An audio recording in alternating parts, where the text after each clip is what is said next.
Googleicious. So delicious. What's up, Brian Tong here, and welcome to Googleicious for everything Google that we could pack inside of a show each week. And we start the show off with the Nexus 5 rumor that started last week and is coming out to play again. The latest tweet from EvLeaks shows a full high-res version of the rumored white Nexus 5 on the backside with the expected black front, and it also mentions November 1st as the possible launch date. Now, previous rumors have targeted October 31st as the official launch date, but it looks like it's happening this week, and that's not a trick on Halloween, that's a treat. Now, in other Android news, the NVIDIA Shield Android handheld gaming device gets the Android 4.3 Jelly Bean update, but it brings a few new and powerful features. The big one is console mode, which allows you to plug the Shield directly into your TV via HDMI, and then you can use a Bluetooth gamepad as your controller. The update also adds support for thousands of Android games that allow you to map the touchscreen controls of games to the hardware controls with a button mapping app. Now, it's still a niche product at $300 that lacks the big blockbuster games, even if you can stream some from your PC, but I like the fact that NVIDIA keeps pushing to add new features and content. Now, Samsung has said it's officially rolling out its own Android 4.3 Jelly Bean update that will let US phones like the Galaxy S4, S3, and Note 2 work with the new Galaxy Gear smartwatch that previously only paired with the Note 3. Now, this alleged grid of release dates shows Verizon will get first dibs with the S4 right away, and it will roll out through other carriers and phones all the way through December 2nd for the T-Mobile Note 2. And LG's G Flex phone is official after all the rumors over the past couple months. The 6-inch quad-core smartphone that features a curved touchscreen and rear control buttons will hit Korea in November, but US pricing and availability remains unknown. Now, the screen's pixel density is a little disappointing for screen buffs at 244 pixels per inch, which isn't the end of the world.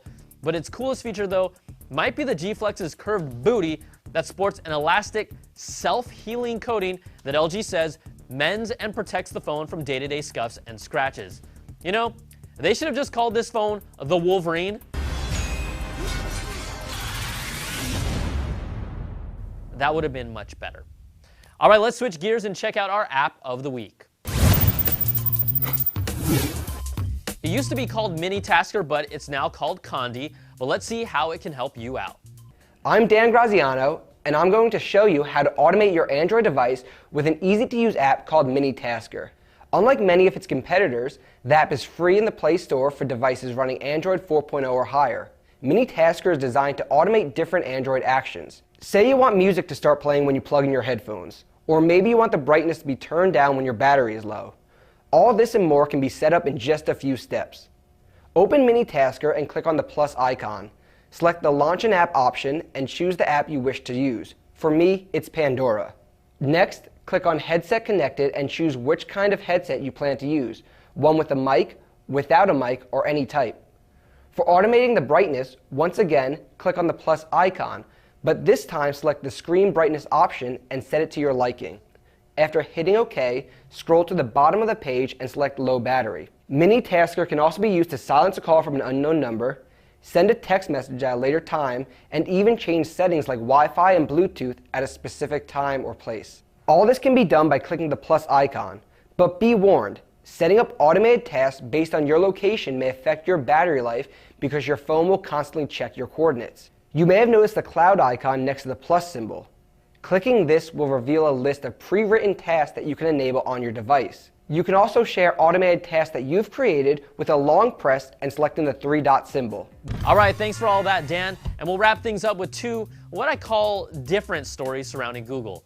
Now, CNET exclusively reported last week that Google has set up shop in the Bay Area and has been building a large structure made from shipping or cargo containers on a barge. Now, some evidence even suggests it might be a floating data center, and Google already has a patent for the concept. Now, the big Googs wouldn't comment, and the Portland Press Herald in Maine also ran a story recently with a structure that looks similar to the one being built in the San Francisco Bay. Now, they're also both owned by the same company. Now, other follow-up reports claims it's going to be a floating Google Glass store, but that makes no sense at all, so we'll just have to wait and see what Google is up to. And a new report from MIT Technology Review says data gathered from Google's self-driving cars shows that they're safer and smoother compared to when a human takes the wheel. The reports come from two studies of data from the hundreds of thousands of miles Google vehicles have logged in California and Nevada.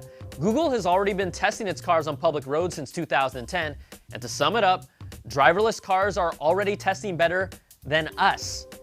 And contrary to popular stereotypes, I'm actually a very good driver. Yeah, no. So look, I know what gets you in the mood. I know how you like that sorbet, and I put a little bit of those mint leaves on it. I know, yeah. Well, look, we put a little bit of that with some champagne on it.